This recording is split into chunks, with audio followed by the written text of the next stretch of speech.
بسم الله الرحمن الرحيم. الحمد لله رب العالمين والصلاة والسلام على رسوله الكريم وعلى آله وأصحابه أجمعين وعلى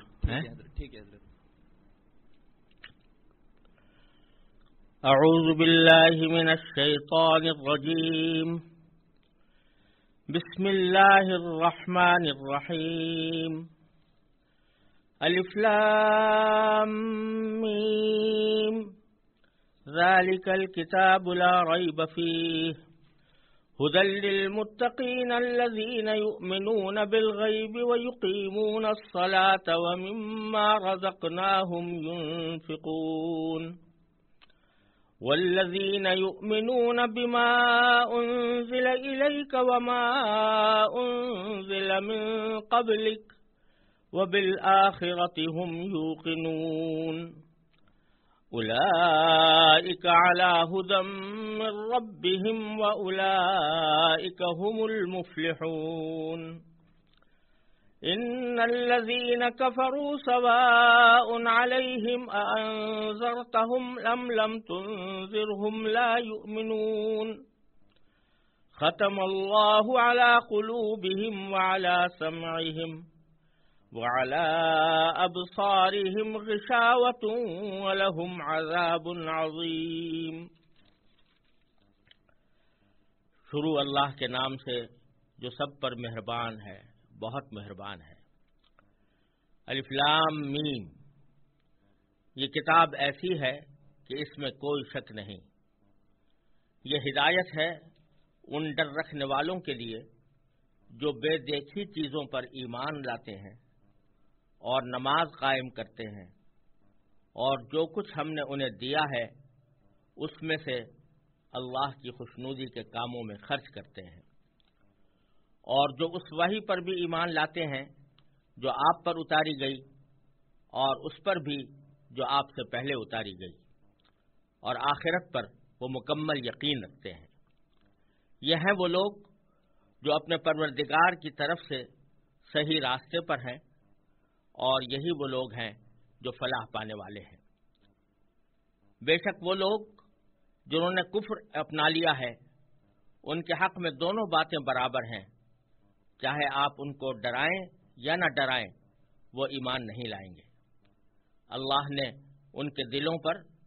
اور ان کے کانوں پر مہر لگا دی ہے اور ان کی آنکھوں پر پردہ پڑا ہوا ہے، اور ان کے لیے زبردست عذاب ہے. یہ سورہ بقرہ کا پہلا رکوع ہے جس کی میں نے تلاوت کی، اور اس کے بعد اس کا لفظی ترجمہ آپ حضرات کے سامنے پیش کیا. یہ سورہ بقرہ قرآن کریم کی سب سے لمبی سورت ہے، اور جب حضرات صحابہ کرام رضی اللہ تعالی عنہم اجمعین نے قرآن کریم کی سورتوں کو ایک ترتیب کے ساتھ مرتب فرمایا تو اس میں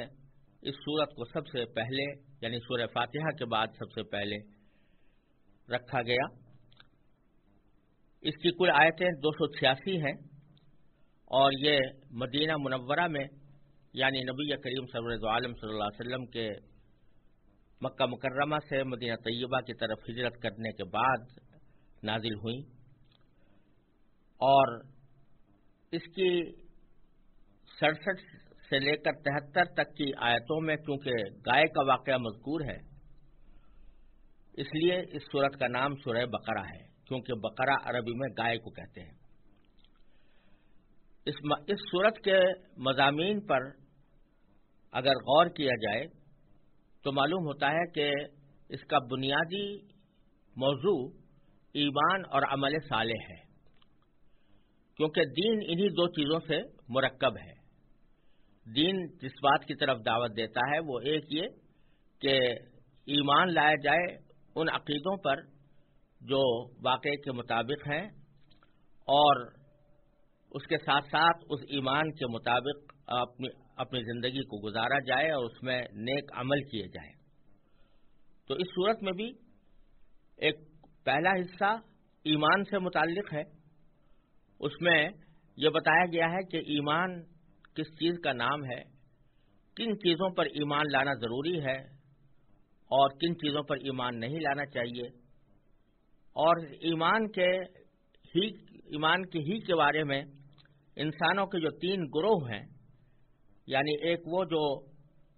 اللہ تبارک و تعالیٰ کے اس دین پر ایمان لائے جنہیں مومن یا مسلمان کہا جاتا ہے، اور دوسرے وہ جنہوں نے ایمان لانے سے انکار کیا جن کو کافر کہا جاتا ہے، اور ایک تیسرا گروہ منافقین کا ہے کہ جو زبان سے تو ایمان لے آیا تھا لیکن دل سے ایمان نہیں لایا تھا۔ ان 3 قسموں کا بیان سورت کے شروع میں کیا گیا ہے، اور پھر یہ بات ظاہر کرنے کے لیے کہ جن باتوں پر ایمان لانے کی دعوت حضور نبی کریم سرور دو عالم صلی اللہ علیہ وسلم نے دی ہے،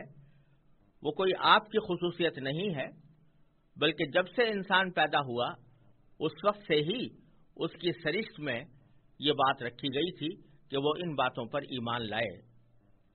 اس بات کو واضح کرنے کے لیے قرآن کریم نے حضرت آدم علیہ السلام کی تخلیق کا واقعہ بیان فرمایا ہے تاکہ انسان کو اپنی پیدائش کا مقصد معلوم ہو۔ اس کے بعد آیات کے ایک طویل سلسلے میں بنیادی طور پر خطاب یہودیوں سے ہے جو بڑی تعداد میں مدینہ منورہ کے آس پاس آباد تھے، اور ان کے ماضی کے واقعات ان کو یاد دلائے گئے ہیں، جن کا خلاصہ یہ ہے کہ حضرت موسیٰ علیہ السلام کو تورات عطا فرمائی گئی تھی، اور بنی اسرائیل پر لازم کیا گیا تھا کہ وہ اس تورات کے احکام پر پوری طرح عمل کریں، اور اسی وجہ سے ان کو پوری انسانیت کا امام بنایا گیا تھا۔ لیکن بنی اسرائیل نے ان احکام پر عمل کرنے کے بجائے اللہ تبارک و تعالیٰ کے احکام کی نافرمانی شروع کی۔ ان پر اللہ تعالیٰ نے جو نعمتیں نازل فرمائیں اس پر انہوں نے ناشکری اور نافرمانی سے کام لیا۔ اس کا مفصل بیان اس سورہ بقرہ کے ایک طویل حصے میں کیا گیا ہے، اور اس طرح یہ واضح کیا گیا ہے کہ اب یہ لوگ انسانیت کی امامت اور انسانیت کے لیے داعی بننے کے اہل نہیں رہے، کیونکہ انہوں نے حضرت موسیٰ علیہ السلام کی لائی ہوئی تعلیمات کی خلاف ورزی کی اور جا بجا سرکشی کا مظاہرہ کیا، لہذا اب یہ منصب امامت تبدیل کیا جائے گا۔ اور اس سلسلے میں پارے کے آخر میں حضرت ابراہیم علیہ السلام کا تذکرہ باری تعالیٰ نے فرمایا ہے، کیونکہ حضرت ابراہیم علیہ السلام وہ بزرگ ہیں جن کو یہودی بھی اپنا پیشوا مانتے ہیں، عیسائی بھی اپنا پیشوا مانتے ہیں، اور عرب کے بت پرست مشرکین بھی حضرت ابراہیم علیہ السلام کو اپنا مقتدی سمجھتے تھے۔ ان سب کو یاد دلایا گیا ہے کہ وہ خالص توحید کے قائل تھے اور انہوں نے کبھی کسی قسم کے شرک کو گوارا نہیں کیا۔ اسی لیے ان حضرت ابراہیم علیہ السلام کے واقعے کے اندر یہ بات واضح فرمائی گئی ہے کہ ابراہیم علیہ السلام نے جب یہ فرمایا تھا کہ منصب امامت جس طرح آپ نے مجھے عطا فرمایا ہے تو میری اولاد کو بھی عطا فرمائیے،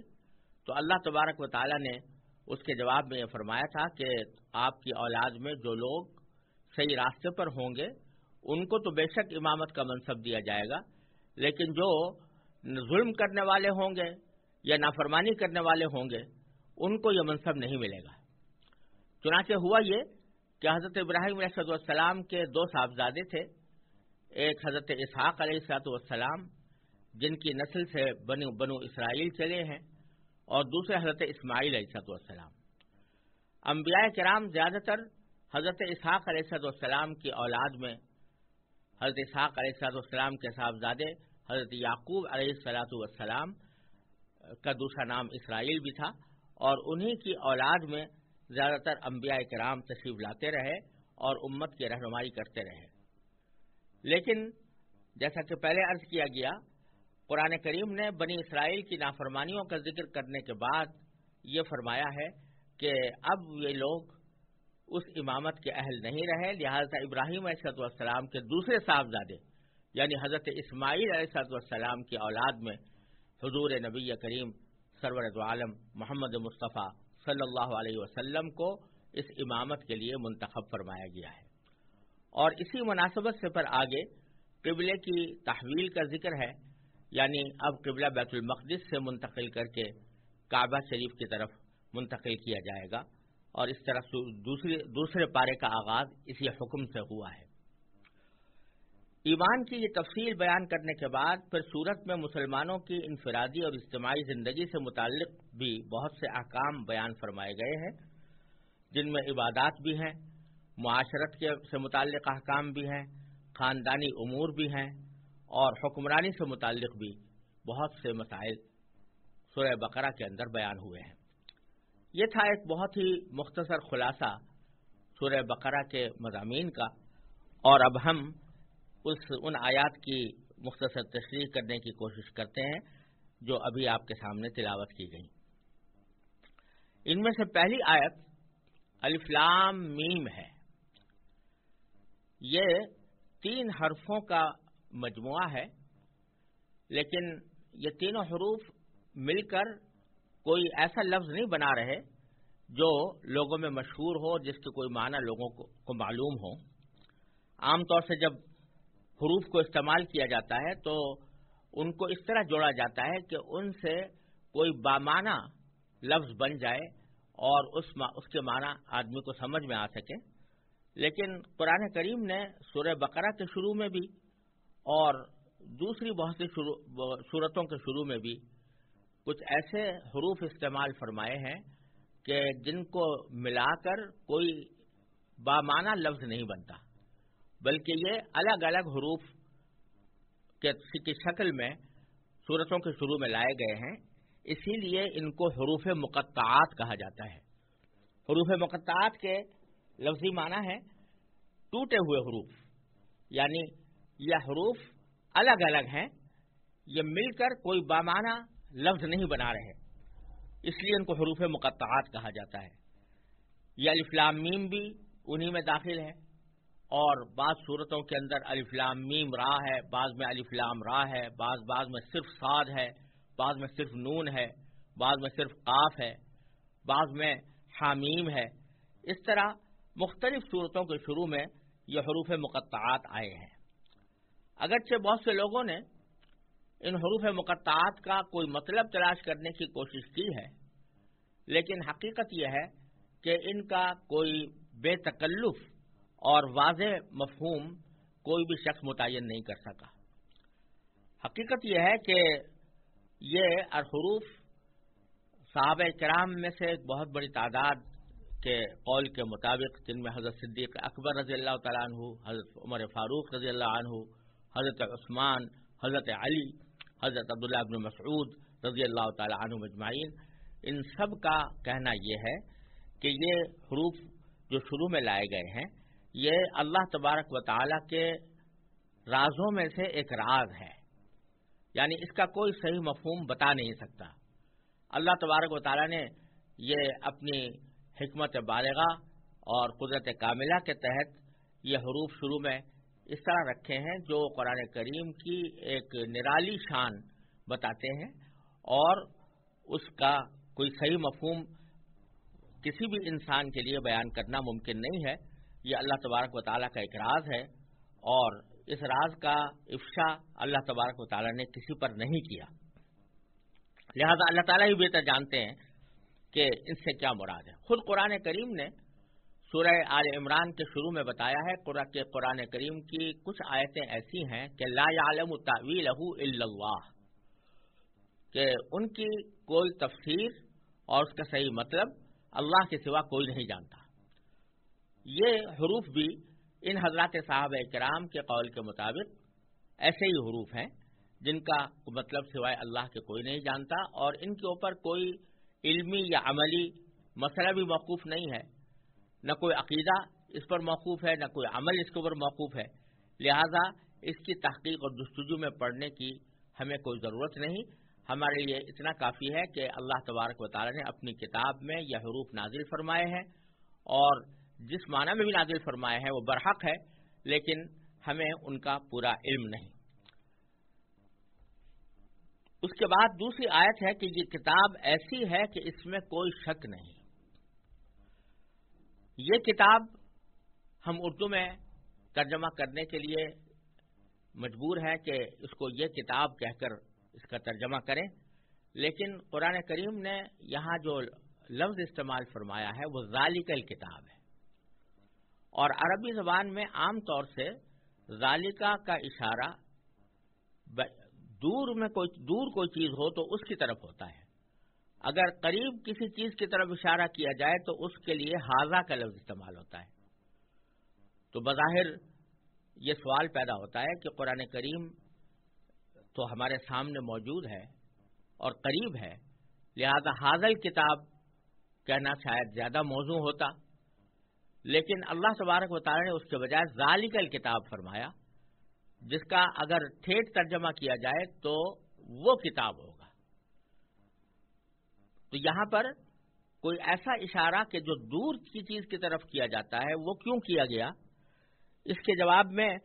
مفسرین نے مختلف باتیں کہی ہیں، لیکن ان میں سے سب سے اہم بات یہ ہے کہ در حقیقت عربی زبان کے لحاظ سے ذالکہ کا لفظ جس طرح دور کی چیزوں کے لیے استعمال ہوتا ہے، اسی طرح اگر قریب کی کوئی چیز بھی بہت زیادہ عظیم الشان ہو تو اس کی طرف بھی بعض اوقات ذالکہ کے لفظ سے اشارہ کر دیا جاتا ہے۔ تو چونکہ قرآن کریم بڑی عظیم الشان نعمت ہے، عظیم الشان کتاب ہے، اس لیے ھذا الکتاب کہنے کے بجائے اس کو ذالک الکتاب کہہ کر تعبیر فرمایا گیا ہے۔ اور اس کی ایک توجیہ امام رازی رحمۃ اللہ علیہ نے تفسیر کبیر میں یہ بھی فرمائی ہے کہ ذالک الکتاب سے در حقیقت اشارہ اس طرف ہے کہ پچھلے جتنے انبیاء علیہ الصلوۃ والسلام تشریف لائے وہ تقریباً سب کے سب یہ بشارت دیا کرتے تھے کہ آخر زمانے میں حضور نبی کریم سرور دو عالم صلی اللہ علیہ وسلم مبعوث ہوں گے، جو تمام انبیاء کے خاتم ہیں، اور ان کے اوپر نبوت کا سلسلہ ختم ہوگا، اور وہ ایک کتاب لے کر آئیں گے جو قیامت تک انسانیت کی رہنمائی کرے گی۔ تو چونکہ یہ پیشین گوئی حضرت موسیٰ علیہ السلام نے بھی کی، حضرت عیسیٰ علیہ السلام نے بھی کی، حضرت داؤد علیہ السلام نے بھی کی، تو تمام انبیاء کرام یہ پیشین گوئی کرتے چلے آ رہے تھے، اور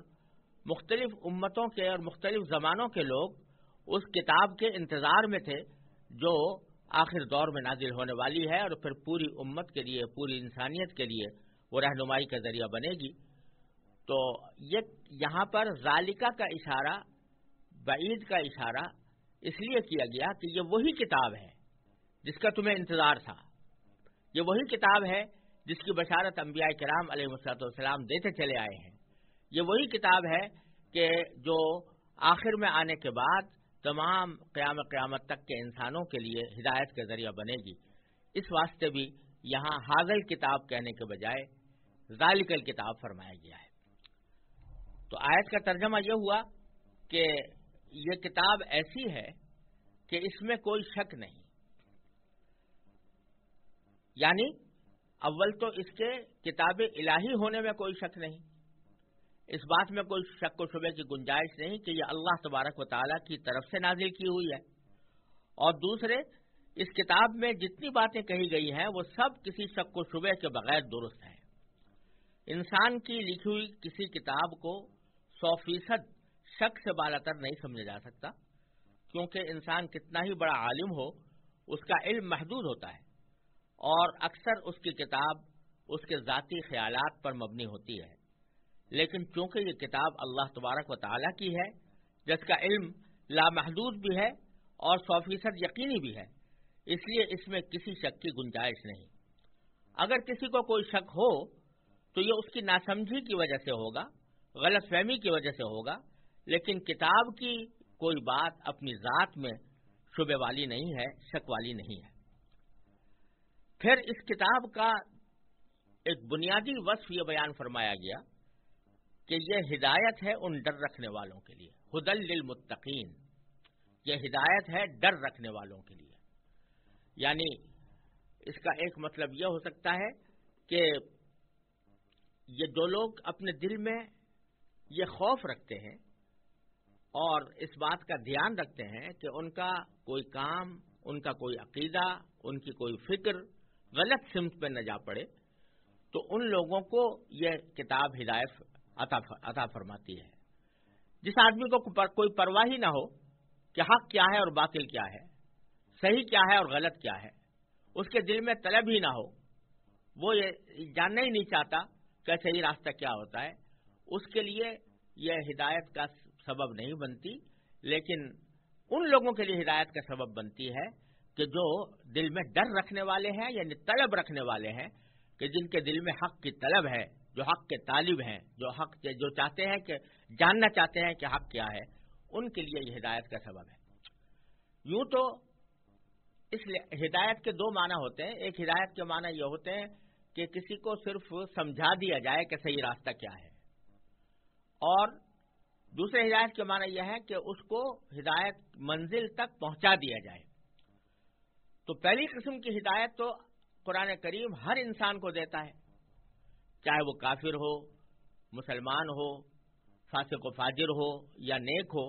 ان سب کو ہدایت دیتا ہے۔ اسی لیے سورہ بقرہ ہی کی ایک آیت میں آگے اللہ تبارک و تعالی نے یہ ارشاد فرمایا کہ شہر رمضان الذی انزل فیہ القرآن ھدی للناس،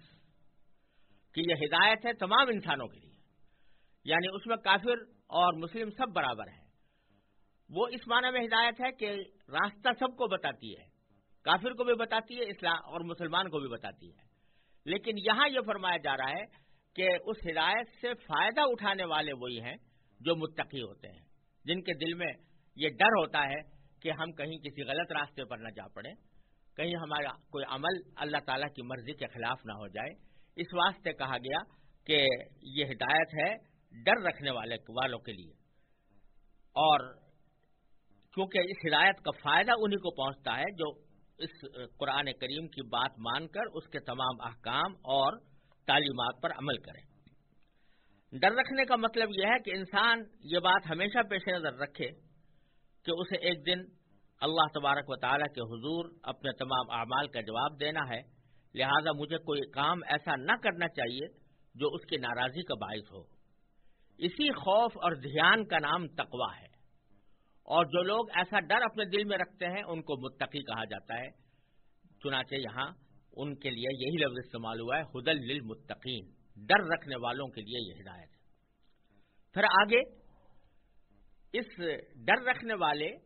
جب اس ہدایت کو قبول کرتے ہیں اور قرآن کریم کی ہدایت پر عمل پیرا ہوتے ہیں تو ان کے اندر کیا اوصاف ظاہر ہوتے ہیں، ان کا بیان تیسری آیت میں فرمایا گیا کہ الذین یؤمنون بالغیب ویقیمون الصلاۃ ومما رزقناہم ینفقون، یعنی جو بے دیکھی چیزوں پر ایمان لاتے ہیں اور نماز قائم کرتے ہیں اور جو کچھ ہم نے انہیں دیا ہے اس میں سے اللہ کی خوشنودی کے کاموں میں خرچ کرتے ہیں۔ تین صفتیں یہاں بیان فرمائی گئی۔ پہلی یہ کہ جو بے دیکھی چیزوں پر ایمان لاتے ہیں۔ یہاں ایک بہت بڑی حقیقت کی طرف اشارہ فرمایا گیا ہے، اور وہ یہ کہ اس دنیا میں جو ایمان معتبر ہے اور جو اللہ تعالیٰ کے ہاں قبول ہے، یہ ایمان ہے ان چیزوں پر جو آنکھوں سے نظر نہیں آ رہی، لیکن انسان اپنی عقل سے ذرا بھی سوچے گا تو وہ اس کو ایک حقیقت نظر آئیں گی۔ ایسی چیزوں پر ایمان لانا، اس کو ایمان بالغیب کہا جاتا ہے، یعنی بے دیکھی چیزوں پر ایمان لانا۔ جیسے اللہ تبارک و تعالیٰ کا وجود ہے اور اللہ تعالیٰ کا ایک ہونا ہے، تو اللہ تبارک و تعالیٰ ہمیں آنکھوں سے نظر نہیں آ رہے ہیں اور نہ اس دنیا میں آنکھوں سے نظر آ سکتے ہیں، لیکن اس کے باوجود اس کائنات میں پھیلی ہوئی بے شمار اشیاء اللہ تبارک و تعالیٰ کے وجود پر اور اس کی توحید پر دلالت کرتی ہیں۔ انسان اگر اپنی عقل سے کام لے اور صحیح طریقے سے سوچنے سمجھنے کی کوشش کرے تو اس کو اللہ تبارک و تعالیٰ کے وجود اور اس کی توحید پر ایمان لانا پڑتا ہے اور اس کو قبول کرنا پڑتا ہے۔ کسی کے دل میں یہ خیال پیدا ہو سکتا ہے، اور آج کل بہت سے لوگوں کے دل میں یہ شبہ ہوتا ہے کہ جو چیز ہم آنکھوں سے دیکھ نہیں پا رہے تو اس پر کیسے ایمان لائیں، کیونکہ جب تک آنکھوں سے کوئی چیز دیکھنے نہ لی جائے اس وقت تک اس کا یقین نہیں ہوتا۔ تو یہ خیال بالکل غلط ہے، اس لیے کہ اس دنیا کے اندر بھی جن چیزوں کا ہمیں یقین ہوتا ہے وہ ساری ایسی نہیں ہوتی کہ ہم انہیں آنکھوں سے دیکھ سکیں. بے شمار چیزیں ایسی ہیں کہ ہم ان کو آنکھوں سے نہیں دیکھ رہے ہوتے، لیکن ان کی علامتوں سے، ان کے قرائن سے اور ان کے پھیلے ہوئے دلائل کی وجہ سے ہم ان پر یقین کرتے ہیں. ایک سادہ سی مثال یہ ہے کہ اگر آپ فضا میں کوئی مسافر جہاز اڑتا ہوا دیکھیں تو آپ کو اڑتا ہوا جہاز تو نظر آ رہا ہے اور اس کا چلانے والا آپ کو نظر نہیں آ رہا، لیکن اس کو نہ دیکھنے کے باوجود آپ مکمل یقین کے ساتھ کہہ سکتے ہیں کہ اس جہاز کے اندر کوئی چلانے والا بیٹھا ہوا ہے، اس کا کوئی پائلٹ ہے جو اس کو اڑا رہا ہے. حالانکہ اس پائلٹ کو آپ نہیں دیکھ رہے، لیکن چونکہ یہ بات معلوم ہے کہ جہاز، خاص طور سے مسافر جہاز، وہ بغیر کسی پائلٹ کے نہیں اڑ سکتا، تو اس واسطے آپ یقین کے ساتھ کہہ دیتے ہیں کہ اس کا کوئی نہ کوئی پائلٹ موجود ہے. اب یہاں وہ پائلٹ نظر نہ آنے کے باوجود آپ اس کو ایک یقین کے ساتھ موجود تصور کرتے ہیں. اگر آپ کسی جگہ پر ہیں اور وہاں بارش برس رہی ہے تو چاہے وہ آپ کو بادل نظر نہ آ رہے ہوں، لیکن بارش کے قطروں سے آپ یہ یقین کر سکتے ہیں کہ اوپر بادل ہے جو یہ بارش برسا رہا ہے. تو غرض اس دنیا کے اندر بے شمار چیزیں ایسی ہیں جو صرف آنکھوں سے دیکھ کر نہیں مانی جاتی، بلکہ اپنی عقل سے سوچ کر مانی جاتی ہیں. تو اسی طرح اللہ تبارک و تعالیٰ کا وجود، اللہ تبارک و تعالیٰ کی توحید اور وحدانیت، یہ ایسی چیز ہے کہ جو اگرچہ آنکھوں سے نظر نہیں آ رہی، لیکن کائنات میں پھیلے ہوئے بے شمار دلائل انسان کو اس نتیجے تک پہنچاتے ہیں کہ اس کائنات کا کوئی خالق ہے، کوئی پیدا کرنے والا ہے اور وہ ایک ہے. یہ آپ دیکھتے ہیں کہ یہ پورا عالم، پوری دنیا ایک منظم اور مستحکم نظام کے تحت چل رہی ہے. سورج ایک خاص وقت پر نکلتا ہے، خاص وقت پر غروب ہو جاتا ہے. چاند ستارے ایک خاص وقت پر نکلتے ہیں اور غروب ہو جاتے ہیں، ان میں ایک لمحے کا بھی کہیں فرق نہیں آتا. یہ سمندر، یہ پہاڑ، یہ دریا، یہ جنگل اور یہ نباتات، یہ حیوانات، ان میں سے ہر چیز اس بات کی گواہی دے رہی ہے کہ اس کائنات کا کوئی خالق ہے. تو اگرچہ اس خالق کو ہم آنکھوں سے نہیں دیکھ رہے، لیکن اس پر ایمان لاتے ہیں اس عقل کی وجہ سے جو ہمیں اس تک رہنمائی کرتی ہے. تو قرآن کریم کا فرمانا یہ ہے کہ انسان کو در حقیقت اس کائنات، اس دنیا میں بھیجا ہی اس لیے گیا ہے کہ وہ اپنی عقل اور سمجھ سے کام لے کر ان حقیقتوں پر ایمان لائے کہ جو اگرچہ اس کو آنکھوں سے نظر نہیں آ رہی، لیکن دلائل ان کے اوپر موجود ہیں. تو اسی کا نام ایمان بالغیب ہے. چنانچہ متقیوں کی پہلی صفت یہ بیان فرمائی گئی کہ وہ ایمان لاتے ہیں بے دیکھی چیزوں پر، جن میں اللہ تبارک و تعالیٰ بھی شامل ہیں، جس میں اللہ تعالیٰ کے فرشتے بھی شامل ہیں،